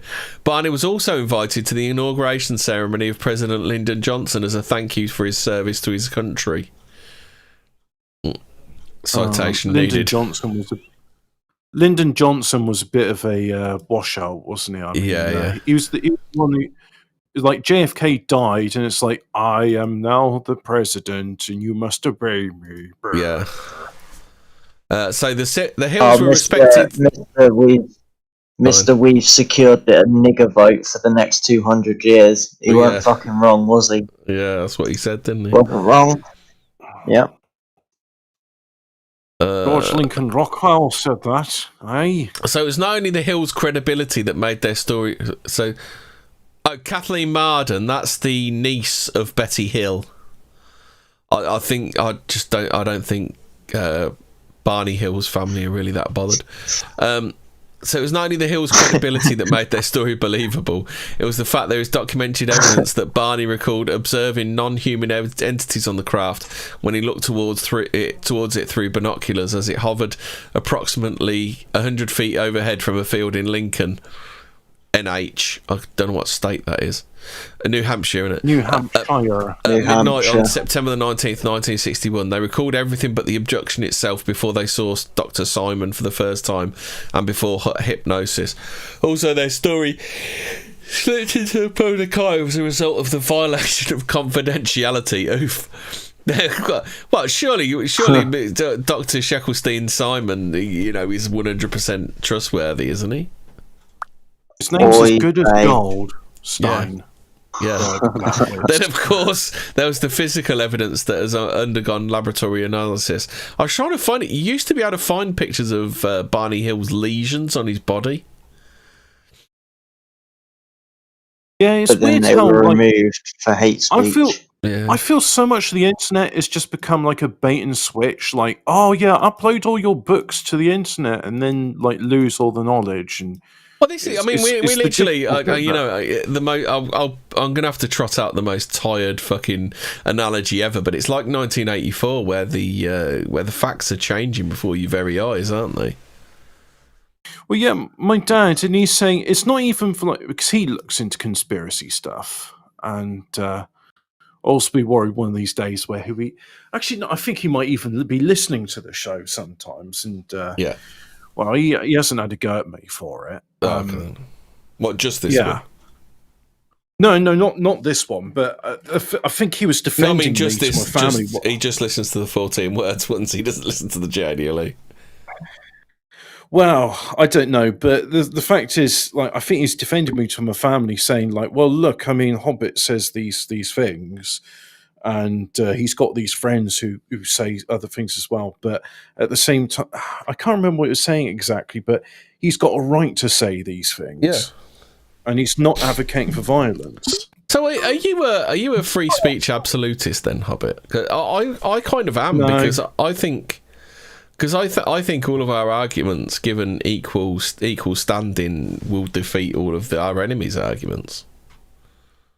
Yeah, but I mean, free speech absolutist means I have to have free speech with people I really dislike, and I don't want that.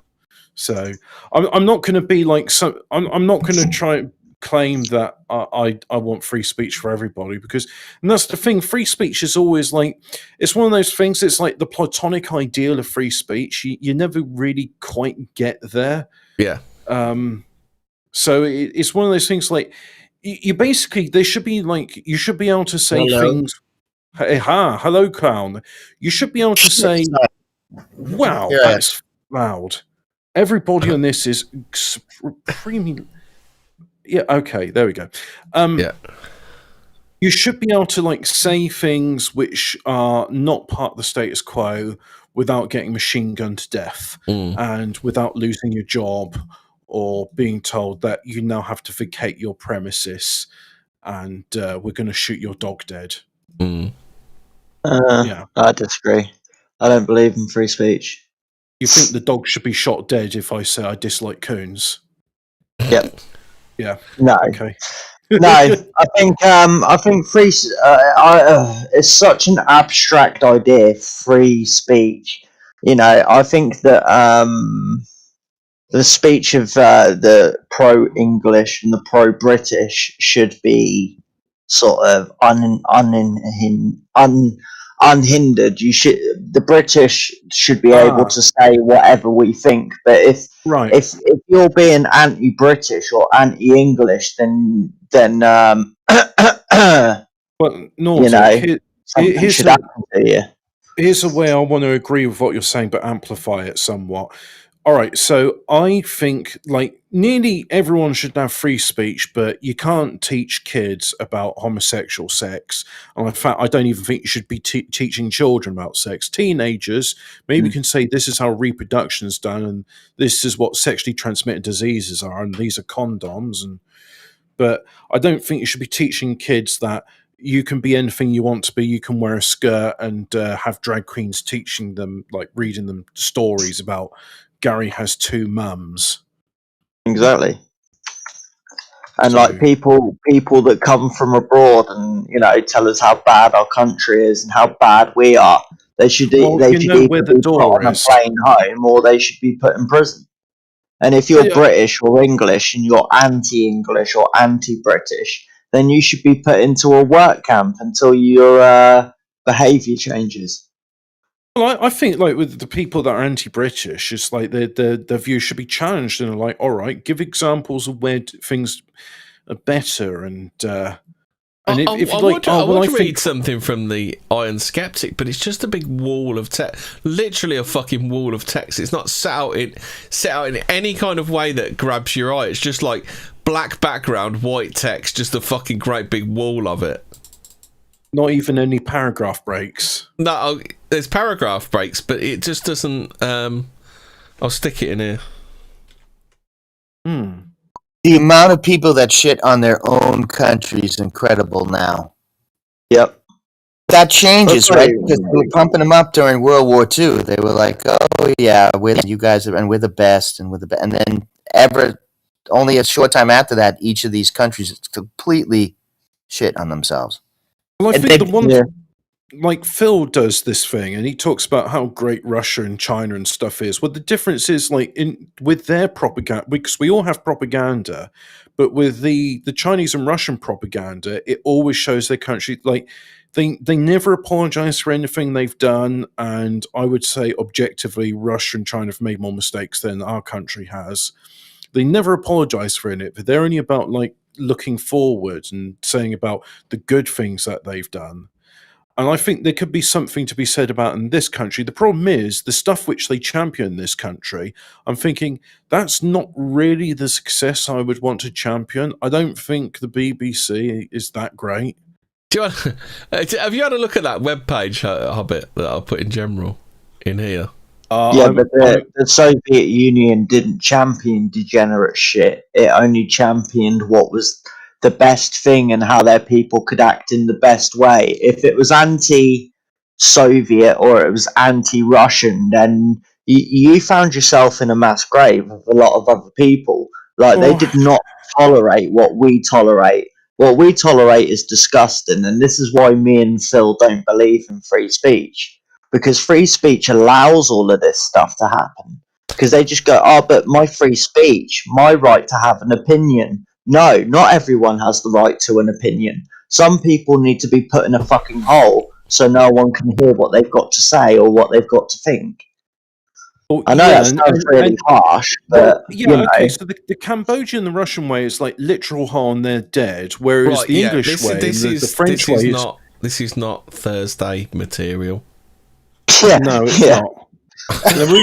Free speech. No, bring it back, Emily. Bring it back. Right. Okay, then. So I found the Iron Skeptic. This is a guy who's going to be straight down the middle. He's going to look at the facts like impartially. So this is what the Iron Skeptic. While in their car, the Hills became aware of a beeping sound. They suspected that the first time they heard it, because I reckon this is what he talks like, it was the trigger that put him into a trance and led them to the ship. And the second time they heard it, it was the equivalent of a hypnotist snapping his fingers to take them out of their trance. That beeping would have been used to put a person in a hypnotic state of itself fairly strange. Earthly hypnosis usually use some sort of visual stimulus, but on the other hand, at the time, who puts and then brackets another bit? Recent and surprising delivery of Sputnik 1 into space involved beeping. In the minds of the people at the time, beeping and outer space were closely linked. It was later claimed that because Barney resisted more, he was put into a deeper trance and his memories were a little groggier. This, in my humble opinion, and an excellent way, excellent way. You mean an excellent way? See, you can't be that pompous and do typos, can you? I am pressing X to doubt on his humble opinion. Nothing about this sounds humble. and excellent way of explaining why he wasn't as enthusiastic about telling stories involving space monsters from beyond the moon as his wife was. So I'm guessing he's not on board with this thing, is he? Nah. To be fair, though, there's a couple of things in this story I have doubts, and it's just like this sounds like some CIA glow up. Yeah. So I share that. I'm inclined to believe it was the CIA fucking with them because they were civil rights, because the civil rights were seen as like anti-American, weren't they, at the time? Yeah. Oh, fun fact: Tupac Shakur's mum was part of the Black Panthers. She was quite high ranking as well. Oh yeah, because Tupac, he had some interesting things to say, and I reckon they killed. Because, like, do you think he might have turned into becoming the next Malcolm X? Doubt it. He's a rap star. They'd just wave a bigger wedge at him, wouldn't they? Not with that child sex. He'd gone the other way anyway, hadn't he? He'd gone from being a sensitive, intelligent guy to being like a street thug. So no, I doubt it. Yeah. Oh, I was going to say that's what Rabbi Sheckelberg said they wanted him to do, because Chamillionaire was saying about like, well, these white producers asking me to, make my music more thuggish and gangster-like. Yeah, white producers. Yeah, like King Edward says, Tupac Shakur was a ballet dancer in his youth. Yeah, he got entranced by the whole thug life thing. Yeah, he was a sensitive artist before he started rapping. But you listen to some of his music and you see that actually shines for. Oh my god, here I'm talking about Tupac Shakur's music. All you get from Tupac's music is popular culture conspiracy theories. It sounded edgy because a lot of people weren't on the internet at that time, but for anyone who was on the internet, that stuff was all just milquetoast Illuminati conspiracy bullshit. Like when Suge Knight actually found Tupac was in prison for sexually assaulting a 14-year-old girl. Oh, he did an R. Kelly, did he? Yeah, he did. No, he didn't piss on. That's where they found him. No, he didn't piss on. Should we just do a whole episode about black rap star? Because you got like when like R. Kelly doing like a cult thing, wasn't he? Yeah. Did you ever see his Trapped in the Closet video? No, I haven't seen that one. my friend, he didn't realise that. Stuttering Stanley or something, isn't it? I don't know about that. All I know is it's a 1 hour long rap music video album ballad where he talks about how his girlfriend is cheating on him, and you'll never guess with what. And if you haven't seen it, I'm not telling you because I don't want to spoil the surprise. The only rap film I'll ever watch is Bowling Balls by ICP. Okay, I would recommend that you watch it. Well, it's too bad. Have you seen Bowling Balls, Hubbard? No. I've seen Don't Be a Menace to South Central.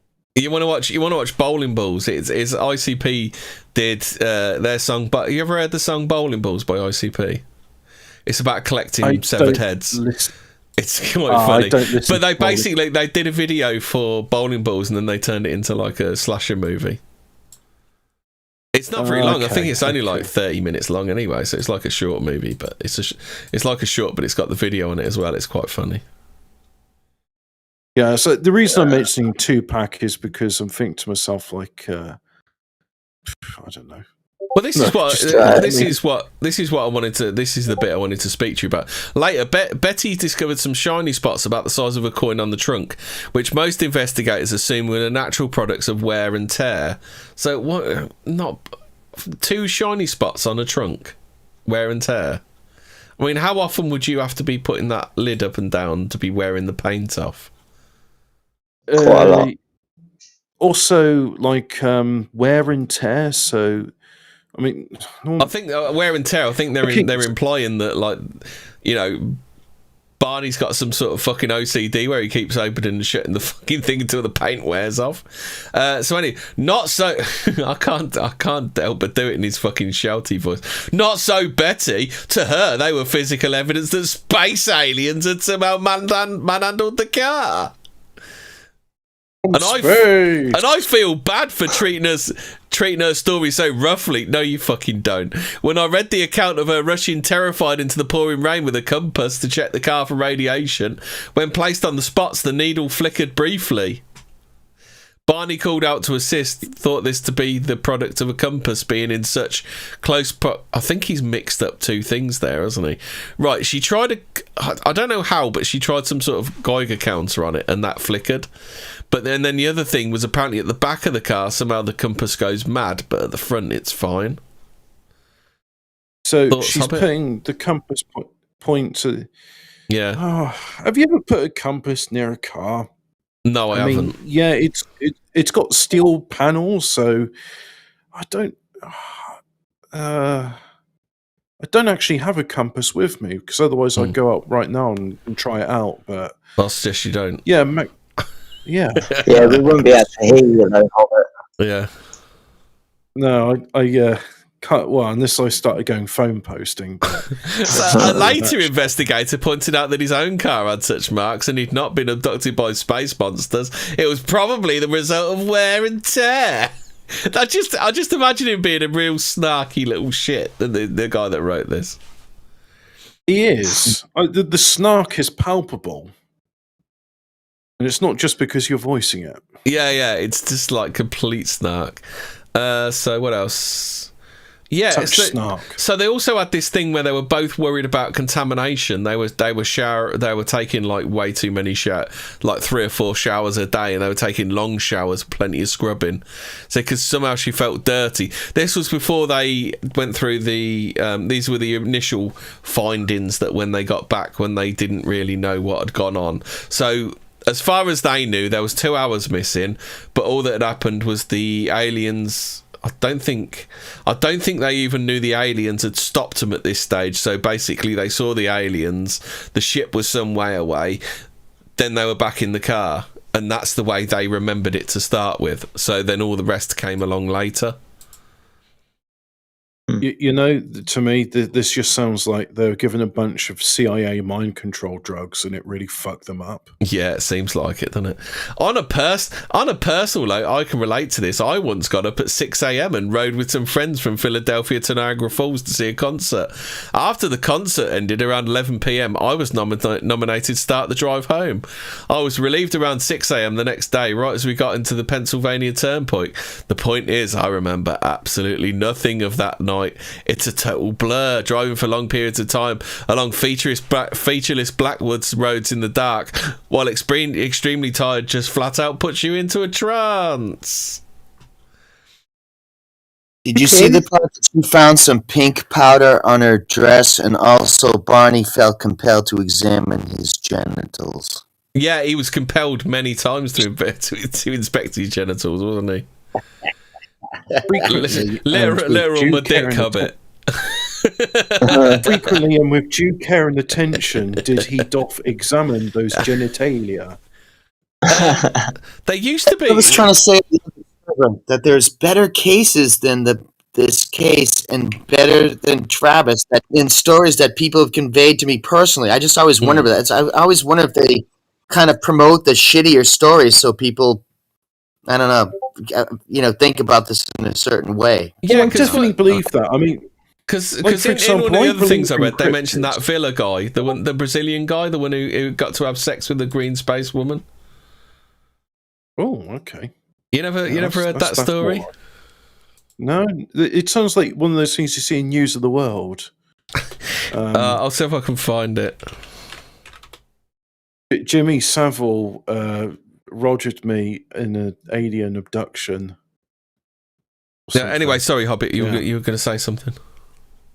Oh yeah, no, I believe in cryptids, and I reckon all this stuff that they do, they put all this like clearly false stuff around to try and get people to go, it's all bollocks, in it. And well, you get misinformation and disinformation, don't you? So you have misinformation, which is just people who are mistaken, and then you have disinformation, which are people putting deliberately poor stories out there, aren't they?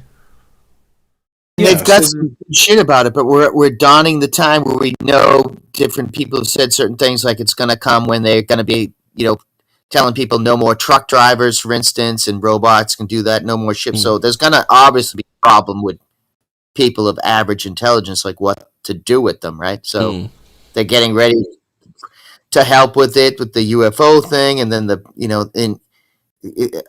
total pot. Everything is pot now.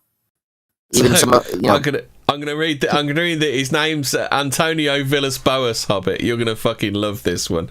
At the time of his alleged abduction, Antonio Villas Boas was a 23-year-old Brazilian farmer who was working at night to avoid the hot temperatures of the day. Either that or he was half caste and didn't like going out in the sunlight like Brutus's girlfriend. On October the 16th, 1957, he was ploughing fields near São Francisco de Sales when he saw what he described as a red star in the night sky. According to the story, this star approached his position, growing in size until it became recognisable as a roughly circular or egg-shaped aerial craft with a red light in its front and a rotating cupola on top. I don't know what what is a cupola? Does anybody know?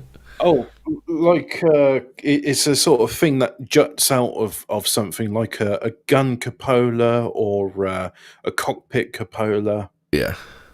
So a rotating cupola.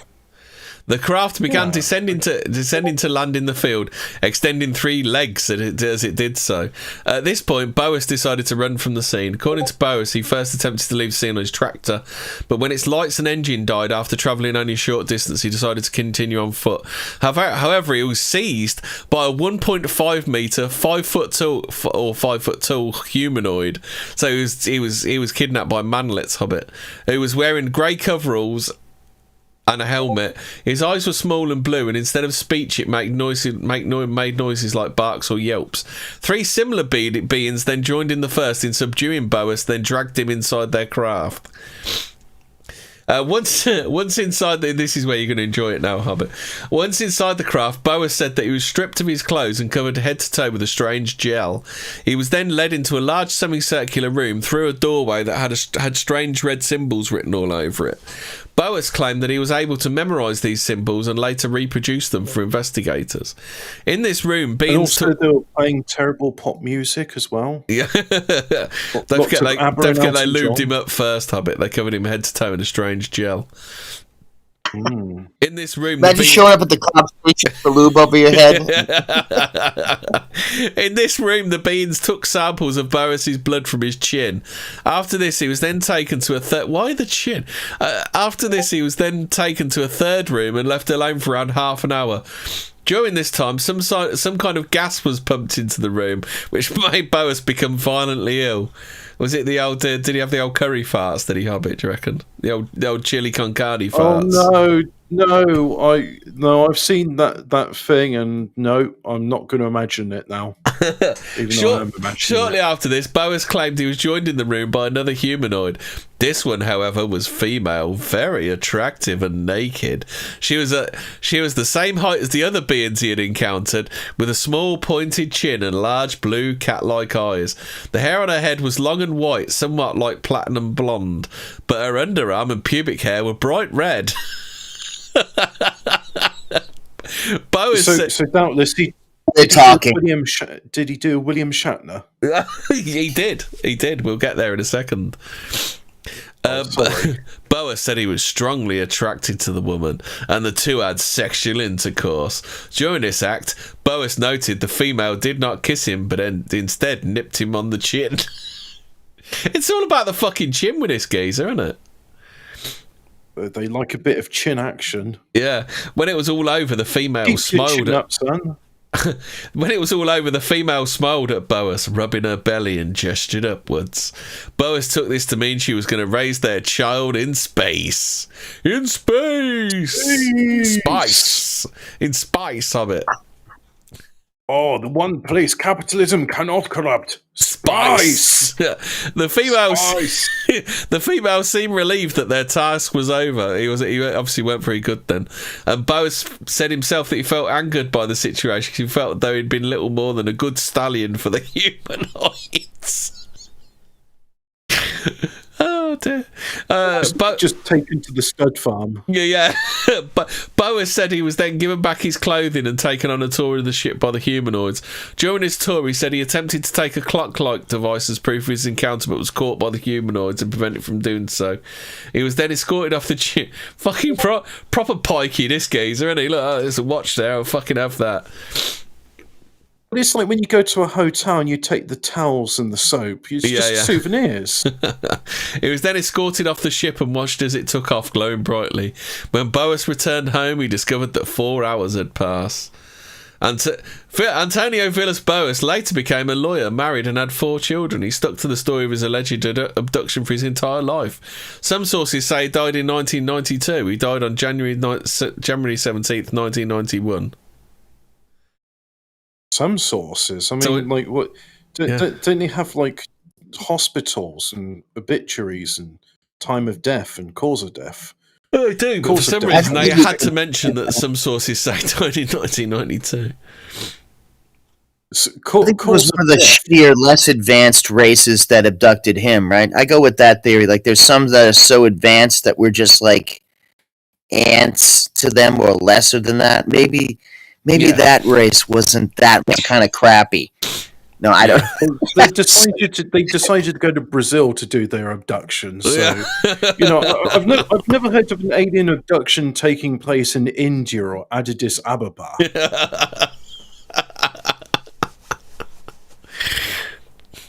What's a red pubic hair in that region? Yeah. Oh dear. She weren't having a blobby strap, was she? He weren't very good at it, was he? He didn't do a good job, did he? Because she weren't that interested. No, not at all.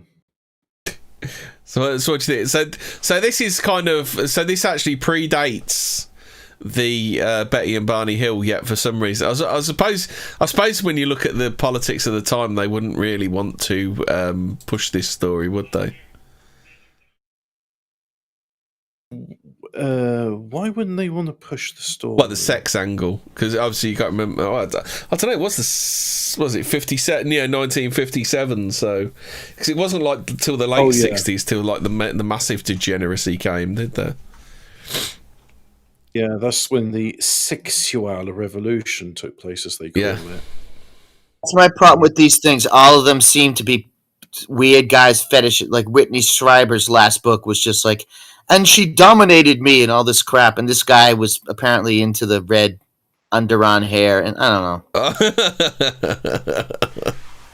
Platinum blonde. The old curtains weren't matching the drapes, as the old Yanks would say. Was it the drapes ain't matching the carpet, and as the old Yanks would say. All I know about England is the girls do it standing up. That's what we used to say over here. I don't even know what that meant. What's up with that? So Travis Walton was. I've just found a list of UFO sightings. So Travis Walton was 1975. Clown X. Yeah, that was way back, and I always, because of that movie, I always think it was the 90s, but it was way back. Yeah. And you know, come to think of it, now that you're saying this, there's been good sighting stories recently, but no out and out abduction stories very recently. Like the Phoenix Lights wasn't that long ago. And why have I never heard this story? Have you ever heard of the Valentich disappearance? So this is in Victoria, Australia. Contacting air control, an Australian pilot reported seeing a UFO before both he and his aircraft vanished. I mean, why have we never heard this story before? 1978, that was. I think in anthology things. There's a couple of YouTubes of actual fighter pilots following that are pretty good, and I've never debunked that really a wild one of like this. I think it was a Space Shuttle Columbia or one of those that they were really talking about something on the dark side of the moon.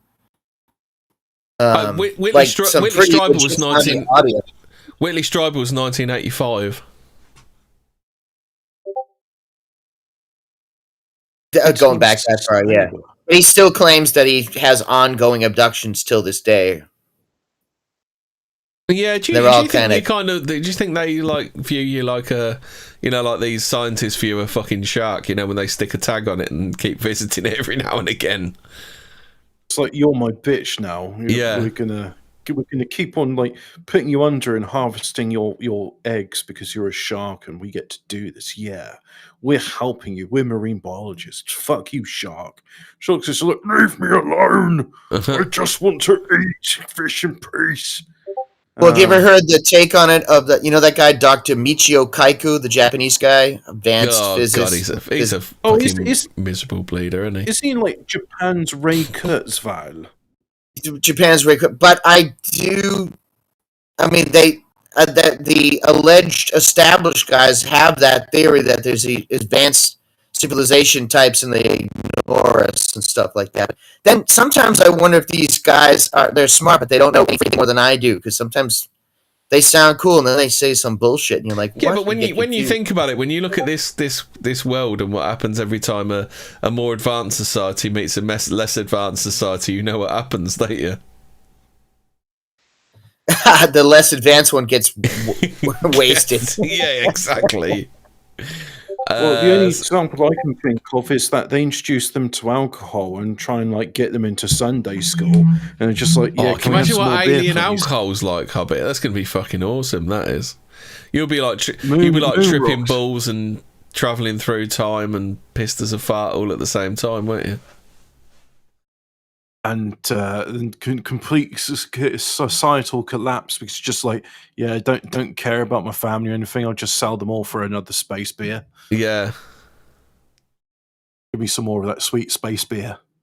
What have we got here? You can actually look at UFO sightings by year. Well, I suggest you don't. Yeah. Is there any more on Betty and Barney Hill you want to talk about? Nah, they sound like a crock of shit if you ask me. You're not sold on that one then. I'd much rather talk about Hank Hill. Hank Hill, he's our prop in. shit, how about this one? September 1970. In September 1970, Captain Schafner was an American exchange pilot flying BAC Lightnings with number 5 Squadron RAF at RAF Binbrook in northeast Lincolnshire, England. Binbrook was one of the bases, along with RAF Coningsby, which flew Phantoms, that was on quick reaction alert. On the evening of September the 8th, 1970, an object was spotted over the North Sea by radar, and he was on duty, so he took off to follow the object. His call sign was Foxtrot 94. The object was tracked by the early warning station at RAF Fylingdales and by the USAF radar station at Thule Air Base in Greenland and the Cheyenne Mountain Complex radar base in Colorado Springs, Colorado, USA. The Lightning planes were asked to return... The course they'd have an air base in Greenland called Thule. That's the deepest... hang on, no, I'm thinking Tartarus. Yeah. Thule is... Hey, Nordic, you're a pagan correspondent. Is that the Norse, like, underworld that's very cold? Say that again. Thule, Thule. Yeah. What's that in pagan? I'm not sure. Maybe it's Greek. It could be Greek. Chat, tell us what Thule is. God. It's all fucking gay Nazis. Oh, more gay Nazis from outer space. Yeah. That was one of the things that the abductee or the viewers seemed to see as the hieroglyphic writing. That was a theme that they kind of. I thought you were going to say about the space Nazis, because they're like a space Nazi version of. The Führer is still alive in the Arctic base. Yeah. I thought he was on Simon. Everyone knows he's on the dark side of the moon. In Norse paganism, it's Niflheim. Oh, okay. It's the land of ice and frost. Oh, it must be and then you've got Jotunheim, which is the land of the frost giants. Yeah.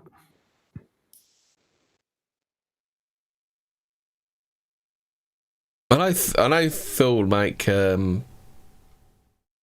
roof racks, don't they? Yeah, I was just when I was looking at it, feels like esoteric fucking paganism. It's what all the Nazis were into and what Varg's into, and a lot of people that are into the whole Fulian thing. Oh, I found the origin. It's the farthest north location mentioned in ancient Greek and Roman literature. Modern interpretations have included Orkney, Shetland, Northern Scotland. Oh, so that like the Thule Society is the Hyperborean Society. Must be that makes sense. So that was the esoteric order, which apparently did a lot to fund the Nazi law, right? Yeah. Eckhart? Yeah, he was the occultist that taught Hitler in the beginning. And I see. Well, Hitler thought he was part of the Hyperborean race, didn't he? And the return to Hyperborea. He's Hyperborean, am I right? Got him. The Lightning planes were asked to return to their base in Luchars, wherever the fuck that is. Small town and parish near the northeast coast of Fife in Scotland. And the Phantom planes patrolled the area. At 21:30, the object was picked up on radar again, heading southwest over the north of Denmark. 2 Lightning planes were scrambled from RAF Luchars to patrol to the northeast of Aberdeen, and 2 Lightning planes were scrambled from RAF Coltishall. That's near me. Oh yeah. No, Coltishall, that's near me. I was thinking of Cottishall. That's near Oakham, isn't it? The Strategic Air Command headquarters at Offutt Air Base near Omaha, Nebraska, was informed of the incident, as well as NORAD at Cheyenne Mountain. A Shackleton maritime plane that had been patrolling the Firth of Forth then circled the area around Flamborough Head. Captain Schafner took off from Binbrook in the Lightning plane XS-894 at 22:06. He boarded the plane while its fuel tanks were being still filled. The plane was armed with two red top air-to-air missiles. The object was flying east of Whitby and parallel to the coast. It was tracked by RAF Stakston Wold in North Yorkshire. RAF Stakston Wold. So that's September 1970. So that's September 1970. October 7th, 1970, Royal Navy divers located the plane on the seabed. The plane was recovered from the sea months later and was remarkably intact. The canopy was closed, but the body of Captain Schafner was not found. The wreckage was taken back to RAF Binbrook for investigation. Normally this would have happened at the MOD Crash Investigation Branch, part of the Royal Aircraft Establishment, now the Air Accident Investigation Branch at Farnborough. In a letter to the aviation machine Flypast, a retired RAF squadron leader states that his aircraft, Avro Shackleton Mark III WR-98, it's a bit nerdy this, isn't it, was the object tracked by various radar stations, that the incident was part of a much larger TACIVL station tactical evaluation exercise. 2 Lightnings were involved. Was part of this exercise that they crash one of the planes at the bottom of the sea and the pilot disappears? Yeah, it's just an experiment, bro. Yeah, that's it. Yeah, it sounds like totally like, because that's what I'd do if I was doing the thing. I'd make sure one of the air pilots disappears and is never seen again, wouldn't you? Of course. What, you saying there's something suspicious about that? What are you, some sort of conspiracy theorist? You're going to do some paranormal investigation podcast about it? But yeah, exactly.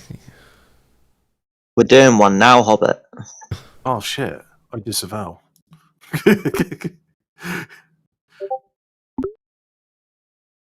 What else we got here? See any more interesting ones?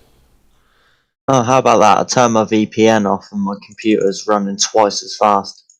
Yeah, it would do. Fuck. Oh dear! I think Jaff's picked a new I think Jaff's picked a new target there, Nordic. He said, I might give Hobbit grief for being a Catholic, but good lord, at least he's not a pagan larper. Ooh.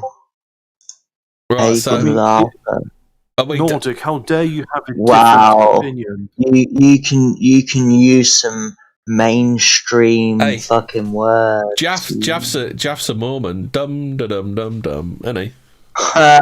Go fuck your sister, Jaff. Right, I think on that note we're you guys are different. That's heresy. Hobbit, any more to add? Yeah, I disagree with Bruce and Barney Gumble. Sorry, no, Bruce and Betty Hill. Betty and Barney Hill. Betty and Barney Hill. Yeah, I think they were just like mind wiped by the CIA and too many CIA drugs.